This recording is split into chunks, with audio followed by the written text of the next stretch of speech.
여러분, 오늘 우리는 이 세상에 살고 있지만 하나님 나라에 속한 자로, 하나님의 거룩한 백성으로 살아갑니다. 우리가 이 세상을 살면서 하나님을 경외하고 또 하나님 알고 하나님을 경외하면서 살아가는 것이 참 지혜입니다. 왜 그렇죠? 이 세상을 창조하신 분이 하나님이시고 이 세상을 다스리고 또 마지막에 심판하실 분이 우리 하나님이시기 때문입니다. 이것이 참 진리입니다. 우리가 이 진리를 알고 사느냐 모르고 사느냐는 그 사람의 삶이 완전히 달라지게 됩니다. 자신이 어디에서 와서 어디로 가고 있는지 알고 사는 사람과 그렇지 않고 그걸 모르고 사는 사람과는 삶을 대하는 방식이라든가 또 태도 그리고 추구하는 삶의 방향이 완전히 다릅니다. 이 세상에 속해 있는 사람들은 이 진리를 참 진리를 부정합니다. 이 세상에 속한 자들은 창조주요 심판자이신 하나님을 부인하고 자기 자신이 왕이 되고 주인이 되어서 마치 내가 통치자인 것처럼 행세를 하며 살아갑니다. 그러니까 자기가 원하는 대로 하고 싶은 대로 살아갑니다. 사실 오늘 이 세상은 다 자기의 탐욕과 욕망을 채우기 위해서 수단 방법을 가리지 않는 자들이 권력을 잡고 또 세상의 통치자가 되는 경우가 많이 있습니다.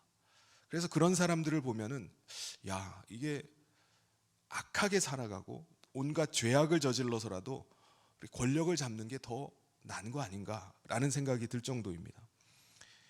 이 세상에 속해 있는 자들이 오히려 더 높은 자리에 올라가고 더 큰 권력을 갖고 통치자가 되어버리는 경우가 많이 있습니다. 그렇다면 오늘 하나님을 경외하고 참 진리를 알고 진리를 따라서 살아간다고 하는 자인 우리들은 어리석은 자, 우매자, 악한 자가 득세하고 권력을 잡고 통치하는 이 세상 가운데서 어떻게 살아가야 될까요? 그것을 오늘 말씀을 통해서 함께 나누고자 합니다. 먼저 이 세상에 속해 있는 자들이 얼마나 어리석은 자인지, 우매자인지, 그리고 그 사람들이 이 세상에서 어떤 영향을 미치고 있는지를 전도자는 한 가지 비유를 들면서 말을 합니다. 어리석은 자, 우매자가 미치는 영향이 얼마나 큰지를 뭐라고 말하냐면 향유에 빠져 죽은 파리와 같다 이렇게 말씀합니다. 우리 1절 말씀을 같이 한번 읽어보겠습니다. 시작. 죽은 파리들이 향기름을 악취가 나게 만드는 것 같이 적은 우매가 지혜와 존귀를 난처하게 만드느니라. 아주 값비싼 향수가 있어요. 고급 향수가 있는데 거기에 죽은 파리 한 마리가 빠져버린 거예요. 빠져 죽어 있다고 여러분 한번 생각을 해보시길 바랍니다. 그러면은 그 파리가 죽어가지고 거기서 썩어서 그 고급 향수인데 그 향수를 쓸 수 있겠습니까? 거기에 죽은 파리가 이렇게 빠져가지고 있는데 그 고급 향이 이 죽은 파리로 인해서 향기가 바뀔 거라는 거예요. 아니 뭐 그까짓 거 가지고 뭐 죽은 파리 한 마리 그냥 건져내버리면 되죠. 그럼 아무것도 아니잖아요 라고 생각할 수도 있습니다. 고작 파리 한 마리 죽어가지고 그것 때문에 이 고급 향수의 향기가 어딜 가겠습니까? 라고 생각할 수도 있죠. 근데 여러분, 다른 예를 들면은 아주 시원한 냉수가 가득 담긴 컵이 하나 있습니다. 이제 이 물을 마시려고 하는데 컵 안에 아주 미세한 똥물 한 방울이 똑 떨어졌어요. 아주 눈에 보이지도 않을 만큼 조금 떨어졌어요. 조금. 여러분 그 물 마실 수 있습니까? 시원한 물이네. 그까짓 거 뭐 보이지도 않는 거 그냥 막 들이킵니까? 여러분 이 물이 시원한 생수인가요? 아니죠. 똥물입니다. 그러니까 어리석은 자, 우매한 사람도 마찬가지라는 거예요. 별것 아닌 것 같고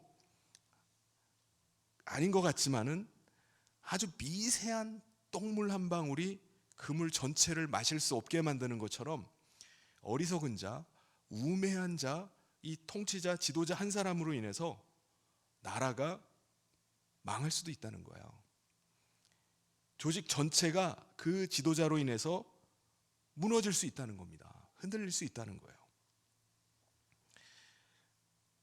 그러니까 세상에 속한 어리석은 자, 우매한 자는 자기만의 문제가 아닙니다. 자기가 권력을 잡고 권세를 가지고 리더가 되면요, 이로 인해서 그 사람이 속해 있는 그 공동체 전체가 흔들릴 수 있어요. 흥망성쇠가 그 한 사람으로 인해서 좌지우지 될 수가 있습니다. 권력이 없으면 상관없어요. 높은 자리에 있지 않으면 상관이 없습니다. 그런데 그것으로 인해서 그 사람이 큰 영향을 나타낸다는 겁니다.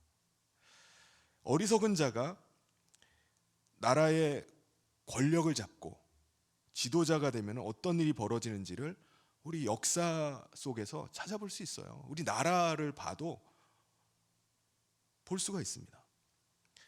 그러니까 어리석은 자, 우매한 자, 악한 자가 권력을 잡으면 그건 그 나라의 재앙입니다.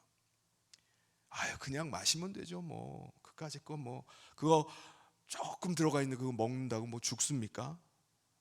그런 문제가 아닙니다. 이 한 사람으로 인해서 나라 전체가, 공동체 전체가 완전히 붕괴될 수 있다는 것입니다. 왜 그렇죠? 그 이유를 2절에서 말씀합니다. 우리 2절 말씀을 같이 한번 읽어보겠습니다. 시작. 지혜자의 마음은 오른쪽에 있고 우매자의 마음은 왼쪽에 있느니라. 지혜자의 마음은 늘 오른쪽에 가 있고 우매자의 마음은 늘 왼쪽에 가 있다라고 이렇게 말씀합니다. 이게 상징적인 의미예요. 오른쪽이라는 것은 좋은 것, 옳은 것의 의미를 가집니다. 반대로 왼쪽이라는 것, 좌라는 것은요, 나쁜 거, 틀린 거, 안 좋은 것을 상징하는 의미입니다.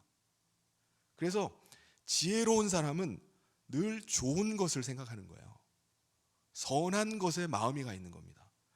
의로운 것에 마음이 가 있어요. 이게 지혜로운 자입니다. 그러니까 늘 마음이 오른쪽에 가 있어요. 그러다 보니까 어떻게 하죠? 늘 좋은 쪽을 바라보려고 합니다. 늘 좋은 것을 칭찬해요. 늘 좋은 것을 높여주려고 합니다. 옳은 것, 의로운 것을 세워주는 거예요. 이게 지혜로운 자입니다. 늘 마음이 그쪽에 가 있어요. 그런데 우매한 사람, 어리석은 사람은 늘 악한 것에 마음이 가 있습니다. 나쁜 것을 이용하려고 하는 거예요. 이걸 원천적으로 거부를 하는 게 아니라 내 이익을 위해서 수단 방법을 가리지 않습니다. 나쁜 거를 통해서 내 원하는 걸 할 수 있다. 그걸 쓰는 겁니다. 늘 원칙보다는 예외적인 것에 늘 마음이 가 있어요. 늘 예외를 듭니다. 그러다 보니까 늘 뭔가를 비판을 하고 낮추고 깎아내려요. 옳은 것을 계속 깎아냅니다. 배제를 시키는 거예요. 그래서 늘 마음이 좌측에 가 있습니다. 그러니까 이 사람은 어리석은 사람입니다. 그러니까는 이 어리석은 사람과 지혜로운 사람, 이게 구분하기가 쉬울까요? 어려울까요? 이건 너무나 쉬운 일입니다. 금방 드러나요. 지혜로운 사람, 지혜가 부족한 사람은요, 자기의 어리석음, 우매한 것을 계속 드러낸다고 말씀합니다. 지혜자는 계속 자기의 지혜를 드러낸다고 말합니다. 그래서 누가 봐도 이 사람 우측에 있는 사람이구나, 마음이 우측에 있구나, 이 사람은 마음이 좌측에 있구나 라는 걸 금방 합니다. 그래서 3절에 뭐라고 말씀하죠? 우리 3절을 같이 한번 읽겠습니다. 시작. 우매한 자는 길을 갈 때에도 지혜가 부족하여 각 사람에게 자기가 우매함을 말하느니라. 길을 가다가 보면은 뭔가 같은 일을 하다가 보면은 우매한 사람은 우매자라는 게 드러나요. 자기 마음이 늘 좌측에 있는 게 드러나는 거예요. 금방 아는 겁니다. 이 사람은 마음이 좌측에 있구나. 지혜로운 사람은 반대죠. 조금만 길을 같이 가다 보면은 금방 압니다. 아, 이 사람의 마음은 늘 오른쪽에 가 있구나, 우측에 마음이 가 있구나라는 걸 알게 됩니다. 오늘 우리를 창조하신 분이 하나님이시고 하나님께서 우리를 지금도 다스리고 통치하고 있다는 사실을 믿고 살아가느냐 믿지 않느냐, 여기에 따라서 세상 살아가는 삶의 방식이 달라지게 됩니다. 가치 체계가 달라지게 돼요. 이거는 확연히 구분이 됩니다. 하나님을 경외하면서 사는 사람, 하나님 앞에서 늘 사는 사람은 나를 보고 계시는 분이 있다는 것을 늘 의식하고 살아갑니다. 그러다 보니까 그 마음이 오른쪽에 가 있는 거예요. 하나님 앞에서 선한 것을 추구하려고 합니다. 의로운 것을 추구하려고 해요. 올바른 것을 하려고 합니다. 거룩한 것을 선택하려고 해요. 그런데 하나님을 경외함이 없는 사람이 있어요. 오직 자신의 탐욕과 욕망만을 위해서 어떤 수단과 방법을 가리지 않는 사람, 자기 외에는 어떤 존재도 안중에 없는 사람, 이런 사람들은 늘 눈속임을 하려고 합니다. 거짓말을 동원합니다. 자신의 이익을 위해서 죄악도 서슴지 않습니다. 그러니까 조금만 그 길을 같이 가다 보면은 아, 이 사람이 마음이 좌측에 있구나, 왼쪽에 있는 사람이구나 라는 걸 발견하게 돼요. 그래서 지혜로운 사람은 이 어리석은 사람을 알아요. 아, 이 사람은 정말 우매한 사람이구나. 근데 문제는요, 이런 사람이, 우매한 사람, 어리석은 사람이 권력을 잡으려고 하는 겁니다. 통치자가 되려고 하는 거예요. 지도자가 되려고 하는 겁니다. 그럼 어떻게 되죠? 한 나라의 대통령이 우매한 사람, 어리석은 자가 되면 어떻게 되겠습니까? 자기의 탐욕과 욕망을 위해서 나라를 끌고 가는 겁니다. 그럼 나라가 어떻게 됩니까? 백성들이 고통 가운데 빠지게 되는 겁니다. 회사의 사장이나 소속 부서의 상사가 자기가 원하는 대로 끌고 가요. 자기가 원한다는 게 자기의 이익을 위해서 조직을 끌고 가면 어떻게 됩니까? 전체 회사를 위해서 끌고 가는 게 아니라 자신의 이해관계만을 위해서 조직을 끌고 가면 어떻게 돼요? 직원들이 어려움을 겪는 겁니다. 아니면 회사가 문을 닫을 수도 있어요. 그럴 때 어떻게 해야 되죠? 지혜자는 어떻게 해야 됩니까? 빨리 그 나라를 떠나야 됩니까? 아, 이 나라는 망한다, 곧 무너진다, 빨리 이민을 가야 되겠다, 이민 갈 준비를 하고 나라를 알아봅니까? 아, 이 회사는 문 닫기 전에 빨리 떠야 된다, 다른 회사로 옮겨가야 되겠다, 옮길 회사 알아보고 있습니까? 어떻게 해야 되는 거죠? 4절에서 말씀합니다. 우리 같이 한번 읽어보겠습니다. 시작. 주권자가 내게 분을 일으키거든 너는 내 자리를 떠나지 말라. 공손함이 큰 허물을 용서받게 하느니라. 아, 지도자, 통치자의 너무나 이기적이고 어리석고 우매한 것으로 인해서 그걸 볼 때마다 분노가 일어나요. 열불이 일어납니다. 근데 자리를 떠나지 말라고 말씀합니다. 그리고 공손함을 가지라라고 말씀하세요. 이게 무슨 말씀이죠? 공손함이라는 것은 침착한 것을 말합니다. 차분한 것을 말하는 거예요. 그러니까 지혜로운 사람이라면은 당장 내가 때려쳐야지 사임하고 상사에게 들이받아버리는 게 아닙니다. 아니면 들이받아가지고 잘리는 게 아니에요. 그게 아니라 그럴수록 침착하고 차분한 태도로 자기 자리를 지키라는 겁니다.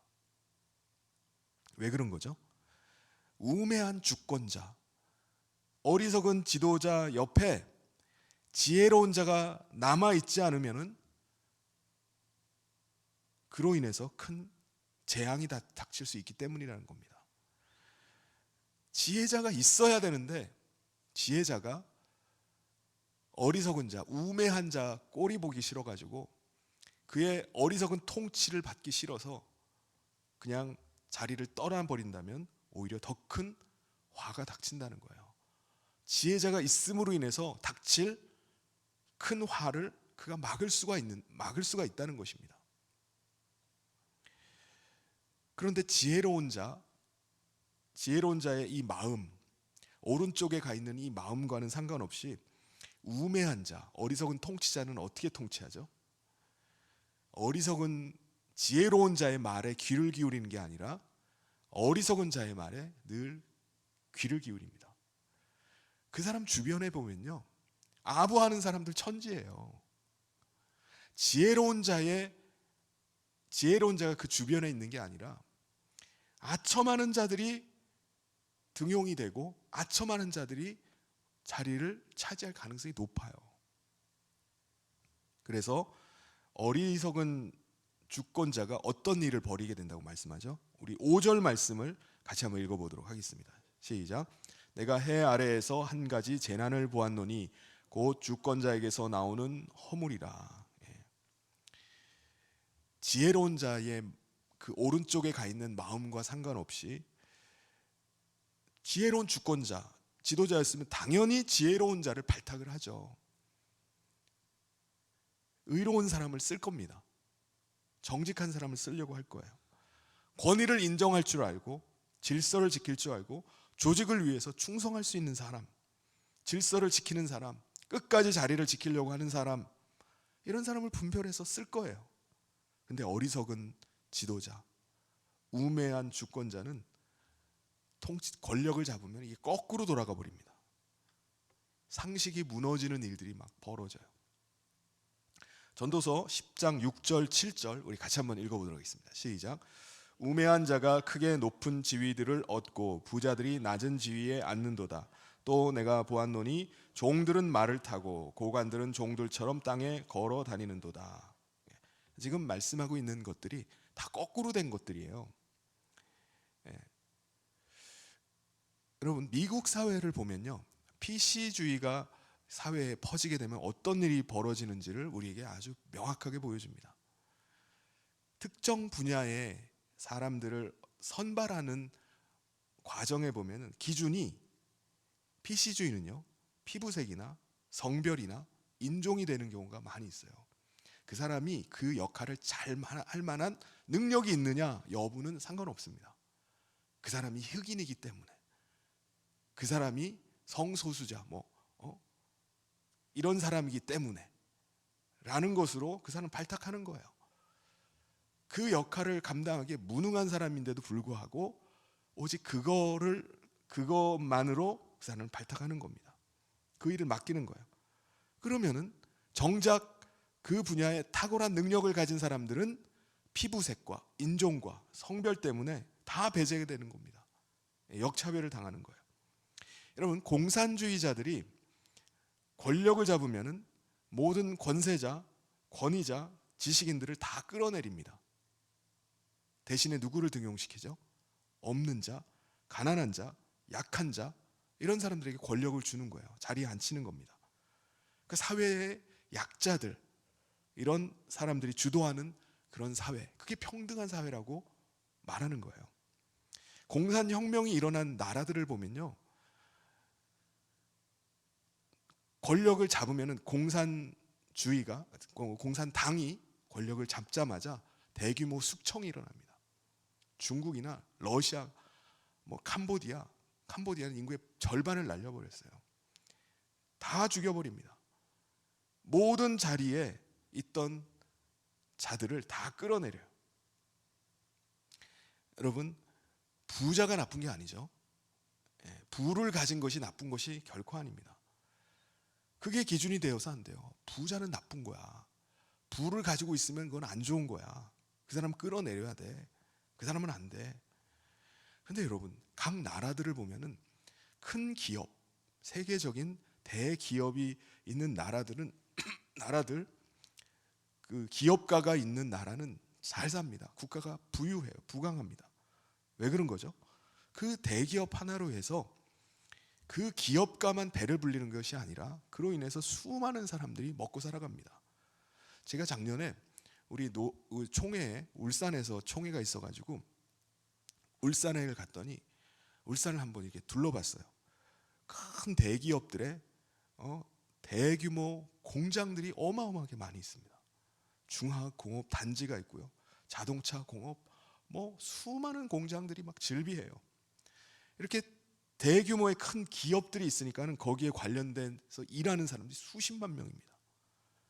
그 지역 사회가 그 기업들로 인해서 먹고 사는 거예요. 여러분, 만약에 기업이 망하고 경기가 어려워지면요, 그 지역이 초토화가 됩니다. 연관된 업체뿐만 아니라 거기에 같이 더불어서 살아가는 자영업이 다 문을 닫는 거예요. 반대로 기업이 잘 되면은 그 지역 전체가 다 부유해지는 거죠. 모든 주민들이 잘 살게 됩니다. 그러니까 부한 것, 부가 나쁜 것이 아닙니다. 그런데 어리석은 자들은 어떻게 하죠? 이걸 거꾸로 해버려요. 부자들을 때려잡으면은 모든 사람들이 다 먹고 살 수 있다라고 생각을 합니다. 모든 사람들이 다 배불릴 수 있다. 이게 뭐죠? 황금알을 낳는 거위의 배를 갈라서 황금을 끄집어내서 다 같이 나눠 먹자는 겁니다. 이게 어리석음을 범하는 거예요. 그래서 우매한 자가 통치를 하고 권력을 잡으면은 세상이 거꾸로 돌아가 버린다고 말씀합니다. 그렇다면 지혜로운 사람은 어떻게 해야 되죠? 세상에 속한 이 어리석은 자들 주위에 끝까지 남아 있어야 된다고 말씀하는 겁니다. 어떻게든 그들을 경계하게 하고 다독여서라도 이 나라가 무너지지 않게 해야 되는 겁니다. 그래야지 전체 나라에 피해가 가는 것을 막을 수 있는 겁니다. 어리석은 자가 어떻게 통치를 해가지고 나라가 이 모양 이 꼴인가 열불나 하면서 그냥 방관하고 내버려 두는 것이 아닙니다.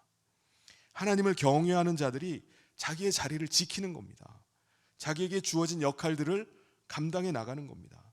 그래서 세상에 속한 어리석은 자들로 인해서 나라가 급속하게 타락하고 무너지는 것을 막아서야 되는 것입니다. 우매한 주권자, 통치자는 자기를 과시하고 자기를 드러내기 위해서라도 어떤 일을 하죠? 대규모 건축이나 또 토목공사를 벌입니다. 이게 과거에 왕들이 했던 일이에요.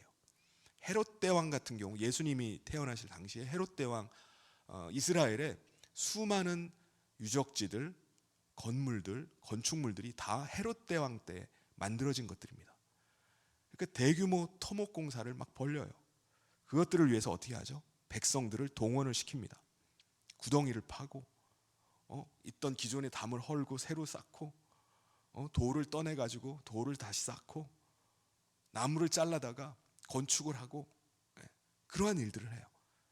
이제 그런 일들을 이제 10장 8절 9절에서 말씀합니다. 우리 같이 한번 읽어보도록 하겠습니다. 시작. 함정을 파는 자는 거기에 빠질 것이요 담을 허는 자는 뱀에게 물리리다. 돌들을 떠내는 자는 그로 말미암아 상할 것이요 나무들을 쪼개는 자는 그로 말미암아 위험을 당하리라. 많은 위험 요소들이 있는 일들이지만 완공을 앞당기기 위해서 어리석은 통치자, 우매한 주권자는 백성들을 쉴 새 없이 밀어붙여요. 뱀에게 물리기도 하고 나무를 쪼개다가 쓰러지는 나무에 맞기도 하고 위험을 당하지만은 계속 밀어붙입니다. 심지어는요, 연장을 다음 일을 하기 위해서 준비할 시간조차 주지 않고 계속 밀어붙여요. 그걸 뭐라고 말씀하죠? 10장 10절을 우리 같이 한번 읽어보겠습니다. 시작. 천년장이 무디어졌는데도 나를 갈지 아니하면 힘이 더드느니라. 오직 지혜는 성공하기에 유익하니라. 여러분, 일을 효율적으로 하기 위해서 쉬는 거잖아요. 근데 우매한 자, 어리석은 자는 빠른 시간에 끝내겠다고 쉬는 시간을 빼버리는 겁니다. 연장도 마찬가지잖아요. 연장도 더 잘 사용하기 위해서 연장을 수리를 해야 합니다. 보수를 해야 돼요. 톱질을 잘 하려면 톱날을 세워놔야 됩니다. 근데 날이 무디어졌는데도 불구하고 계속 하라는 거예요. 잘리지도 않는데 계속 쉴 새 없이 밀어붙이는 겁니다. 쉬는 시간도 주지 않고 연장 톱날 가는 시간도 주지 않으면서 일을 시키는 것, 이건 어리석은 겁니다. 그러니까 일은 진척되지 않고 어려움만 계속 가중이 됩니다. 어리석은 자, 우매한 자, 이런 주권자, 지도자, 상사로 인해서 백성들이나 그 밑에 부하들이나 조직원들이 고통을 당하는 겁니다. 그렇다면은 여러분, 오늘 우리가 이 세상을 사는 동안에 우리가 이 세상에 속한 자들과 함께 살아가요. 참 진리를 모르고 자신의 어리석음을 의지해서 살아가는 자들과 우리가 같이 살아갑니다. 우리가 이렇게 같이 살아가는 가운데 우리가 어떻게 살아가야 될까요? 전도자는요, 한 가지 비유를 들어서 말씀합니다. 우리 마지막 절인데요, 같이 한번 읽어보겠습니다. 시작. 주술을 베풀기 전에 뱀에게 물렸으면 술객은 소용이 없느니라. 이게 무슨 말이죠? 인도에 보면요, 주술사들이 있습니다. 이들이 피리를 불면서 바구니에 있는 코브라 뱀이 올라와가지고 춤을 추게 만들어요. 그러면 피리의 소리에 따라서 뱀이 막 춤을 춥니다. 그러면 사람들이 그거를 보기 위해서 막 몰려들잖아요. 그런데 이 주술사가 이 술객이 피리를 불려고 딱 했는데 갑자기 뱀이 탁 튀어나와가지고 주술사를 꽉 물어버리면 어떻게 합니까? 코브라한테 물렸으니까 어떻게 해요? 무슨 주술이고 나발이고 뭐 아무것도 없는 거죠. 끝이죠. 여기서 술객이 주술을 하기 전에 뱀에게 물렸다라는 것은요, 지혜로운 자가 지혜를 베풀기도 전에 주권자에게 미움을 받거나 배제를 당하는 것을 말합니다. 그러면 결국 어떻게 되는 거죠? 지혜로운 자는 일할 수 있는 기회가 완전히 배제가 돼버리는 겁니다. 끝나는 거예요. 그러니까 기회가 전혀 주어지지 않고요, 어리석은 통치자, 주권자에 의해서 그냥 재앙이 일어나는 겁니다. 주권자, 어리석은 통치자는요, 자기가 하고 싶은 대로 다 하는 거예요. 왜요? 지혜자가 아예 없기 때문에 그래요. 뱀에게 물려가지고 죽었기 때문입니다. 그러니까 없어졌기 때문이에요. 그런데 하나님의 백성은 어떻게 해야 되죠? 이러한 현실 가운데 놓여 있다 할지라도 낙심하고 절망하고 자포자기할 것이 아니라 하나님의 지혜를 끝까지 붙잡아야 될 줄 믿습니다. 그게 지혜로운 자예요. 오늘 우리가 이 세상에 속한 통치자들이 통치하는 나라 가운데, 환경 가운데 우리가 살아갑니다. 이러한 가운데 우리가 참 지혜자로 살아가야 됩니다.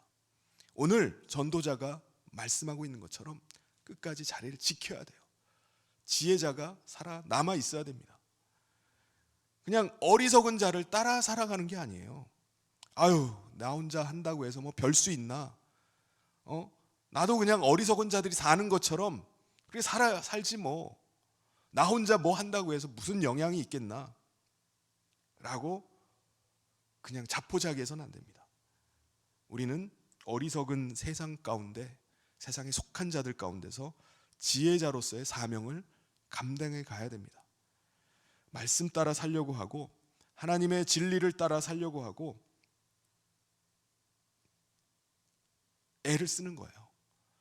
우리의 애씀이 세상에는 전혀 뭐 어떤 파장도 일으키지 못할 수도 있어요. 그런데 이 세상의 통치자이시고 주권자이신 하나님을 의지하고 끝까지 하나님의 지혜를 붙잡고 나가야 될 줄 믿습니다.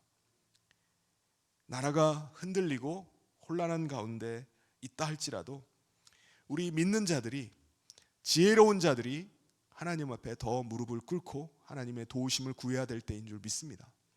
사랑하는 성도 여러분, 오늘 우리가 이 세상을 사는 동안에 오늘 전도자가 말하는 것처럼 주술을 베풀기 전에 뱀에게 물렸으면 술객은 소용이 없다라고 말한 것처럼 오늘 우리가 그냥 소용이 없는 일이 아니라, 끝나버릴 일이 아니라 오늘도 살아계신 하나님, 오늘도 이 세상을 통치하시는 그 하나님이 오늘도 지혜로운 자들을 통해서 일하심을 믿고 믿음 가운데 끝까지 말씀 붙잡고 나아갈 수 있기를 바랍니다. 그래서 오늘도 우리를 통해서 하나님께서 일하시는 것을 함께 보며 하나님의 영광 가운데 거하는 저와 모든 성도님 되시길 주님의 이름으로 축원합니다.